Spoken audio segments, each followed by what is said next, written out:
presenting the transcription feature, Superman. Up in the sky! Look! It's a bird! It's a plane! It's Superman!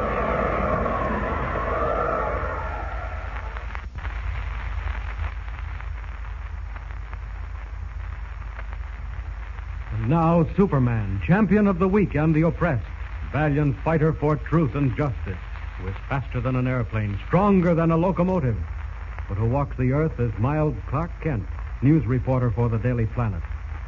As you remember, Kent and Captain Maddox were on the deck of the Juanita in a terrific hurricane that suddenly swept Octopus Bay, where they had gone with Professor Thorpe to recover a $2 million treasure that lies sunk at the ocean bottom. Down in his bathysphere, 50 fathoms under the sea where the treasure lay, Professor Thorpe and Diver Gleason were trapped when the storm broke. The frightful fury of the tropical gale had torn loose the Juanita's anchors and was driving the ship straight for the menacing Shark's Tooth rocks, while the bathysphere with its human cargo was being dragged along the bumpy bottom of the sea. As our story continues today, the Juanita is still being tossed about by the mountainous waves. And down at the ocean floor, the diving bell crashes on toward destruction, while Professor Thorpe and Gleason fight desperately to keep from being battered in its cramped interior. Listen. Hang on to that bar, Professor. Gleason, how long do these tropical storms last? I can't stand much more of this. Might be 10 minutes. Might be an hour. An hour? Oh, good heavens. How strong is the bathysphere, Professor? Can't you take this banging around? I don't know. 3 inches steel plate. But this battering may lose the seams if it doesn't stop soon. Yeah. There's nothing we can do but hang on. We've got to get up to the surface. But, Professor, it's impossible in this storm. We've got to. I'm frightened, Gleason. Oh, no. Take it easy. We'll come out of it okay. But how? The bathysphere can't stand much more of this pounding. It wasn't built for this kind of treatment. I'm going to call Captain Maddox. Hello. Hello, on deck, Juanita. Professor Thorpe, Maddox speaking. Maddox, you've got to bring us up to the surface immediately. Professor, we can't do that now. The storm's getting worse. It's suicide to even attempt it. You're better off down after. We've all we can... Only I command you. I'm sorry, sir. I must use my own judgment. I can't afford to risk your life and the lives of my crew. But, Maddox, listen to me. Hello. Hello. He's at the speaking tube. I think the captain's right, Professor. We are better off down here, even if we are getting bounced around. We'll just have to take our chances.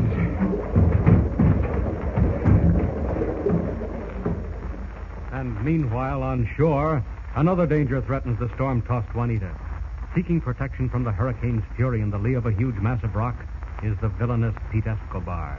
With him is Carlos, his evil assistant. Escobar looks quickly across the bay through his binoculars, then speaks.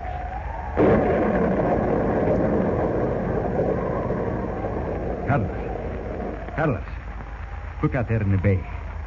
Thorpe's ship, the Juanita. Yeah. I can't see nothing. There's wind and those great waves there. Use the binoculars. Look there. Near the Shark Tooth rocks. Oh, yes, I see her now, Escobar. She's being driven like a straw before these winds. Yes. Must have slipped the rankers, Carlos. And the storm is driving her straight for the rocks. But, Ramir, see how this hurricane blows her. Like the cork on the wind. Ah, that is good. She will be smashed to pieces. We will wipe out any survivors of the crew. And the gold will be ours. $2 million in gold, Carlos. Yes, the gold. See. It's all in Professor Thorpe's bathysphere, which went down to the bottom before the storm began. Then they will have the treasure. Yes, but not for long, Carlos. What do you mean? The Juanita will surely go on the rocks. Yes? The hurricane passes, we wipe out the survivors and salvage the bathysphere full of gold. But that's for not- hell. But Escobar, will not this bathysphere be lost? No, the bathysphere cables are still attached to the ship. Captain Maddox won't cut the bathysphere loose because Professor Thorpe and his diver are inside. But Escobar, suppose the Juanita, she does not go on these rocks. There is your answer, Carlos. The storm grows worse. It will not fail us. But if it does, I have another plan. You will see.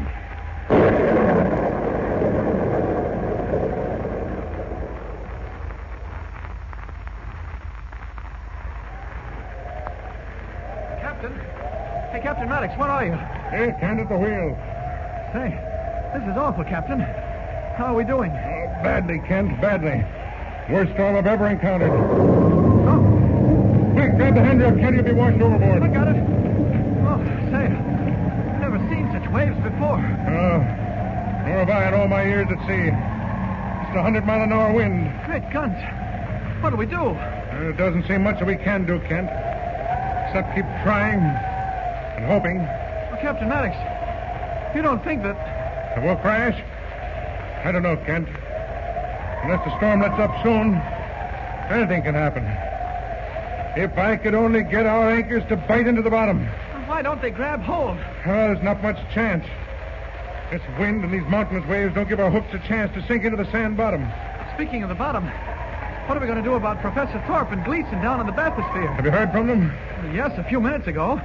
They're being dragged and bounced on the bottom. Well, I hope the bathysphere is strong enough to withstand the putt taking now. Why in heaven's name don't we bring them up to the surface? Oh, Kent, it'd be suicide to even try it. Besides, the weight of the diving bell serves as a drag anchor for the ship. It might help us ride this out. But, Maddox, if we do capsize or pile up on the rocks, they'll be caught down there. Caught like rats in a trap. Oh, by the great horn spoon, Kent. Look to the starboard. Rocks! A whole row of them. The Shark's Tooth Reefs. Evilest rocks in the seven seas. We're driving straight at them. Good heavens, what'll we do? The wheel, Kent. You'll be swinging. All right, let's go. Oh, it bucks like the devil himself put down with the rudder. Hold it, Kent. It's our only chance. Trying. Those waves are smashing the rudder about. Are we veering away from the reefs, Captain? No. I'm afraid not, Kent. The wind's too strong. It's forcing us on the rocks in spite of the rudder. Where are you going? Going to see if I can lend a hand to the crew. I'll be back soon. There's nothing the crew can do to save the Juanita in this hurricane. This is a job for Superman. Now then, how far are we from those rocks? About 50 yards. Well, that's enough. Over the side we go. Up, and away! Faster. Not a moment to lose. There must be some way I can hold the Juanita off those rocks. I have it. Yes, I'll brace myself against the rocks. As the ship comes in, I'll catch her, hold her off long enough for the anchor to take hold. Down.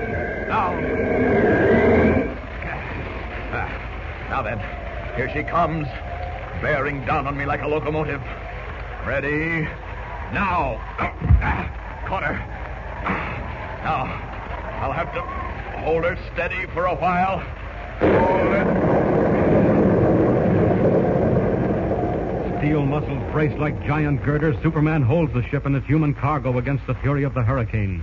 Holds it until it is firmly anchored. Then, as the storm dies down, he flies back aboard the Juanita, unnoticed in the excitement. Kent, where did you disappear to? Well, I'm ashamed to say it, Captain. I got seasick during the height of the storm and went down to my cabin. Oh, just seasick. Yes. Well, thank heaven you're all right. I was afraid you'd been washed overboard by those waves. Oh, I'm all right. Say, what happened, Captain? Things looked very bad just before I went below. Well, we were just about to pile into the Shark Tooth Reefs back there, Kent. I still don't understand how we avoided them. What did happen, Captain? I can't explain it. There we were driving straight for those rocks, and suddenly, when everything seemed lost, the ship stopped. What? Stopped as though giant hands had reached out and saved us. It was a miracle. Well, it does sound like a miracle. Couldn't that have been a cross current, some powerful tide operating at the reef? Or couldn't the hooks just happen to catch? Yes, that's possible, but not likely. I say, why are we standing around? We've clean forgotten about Professor Thorpe and Gleason down there in the bathysphere. Good heavens, you haven't heard from them? Not a word. Oh, I'll call them right now. They must be badly shaken up. Hello? Hello down there in the bathysphere. Hello, Professor Thorpe. No answer, Kent? No, let's try again. Hello, Thorpe. Gleason. Hello down there. Well, Kent? Still no answer. Captain Maddox, something must be wrong. The oxygen pump. Come on, we'll have a look at the gauge. All right. Well, the pump's still working. Yes, but the pressure, Captain. Captain, look at that gauge. Pressure zero. Yes. Great Scott, Kent. Look in the water. Air bubbles. That means the airline is disconnected, Captain. We've got to bring the bathysphere up out of the water quickly. Hurry, Kent. Start that motor winch. Okay. Well, how quickly can this winch raise the bathysphere? About 100 feet a minute, Kent. We don't know how long Thorpe and Gleason have been without air. The airline must have been broken during the storm. There's still a chance. The bathysphere's reserve tank has enough to last for about 15 minutes. Oh, can't we speed that motor? Captain Maddox, Huh? doesn't that cable seem a trifle slack to you? Slack? How do you mean? Well, it's coming up so easily. Almost as though no weight were attached to it. Oh, but that's impossible, Kent. The bathysphere weighs tons of... Hold on. Stop that motor. Why? If you're right, Kent, this is worse than we suspected. Stop that motor. I want to test the cable. Okay. What is it, Captain? What happened? Oh. Kent, I hate to say this. What is it? There's nothing at the end of this cable. The bathysphere is gone. Bathysphere gone. Yes. Cut loose. Professor Thorpe and Gleason are gone with it. Somewhere at the bottom of Octopus Bay lies the diving bell. In it are two desperate men trapped when success and the Spanish gold were in their hands. What grim, hopeless thoughts pass through their minds at this moment? And what new evil is Pete Escobar plotting now that the ship is safe from the storm? How will Clark Kent save Thorpe, Gleason, and the Spanish gold? Listen in next time and follow the thrilling story of Superman. And remember, tune in the next thrilling installment of the transcription feature, Superman. Up in the sky. Look. It's a bird. It's a plane. It's Superman.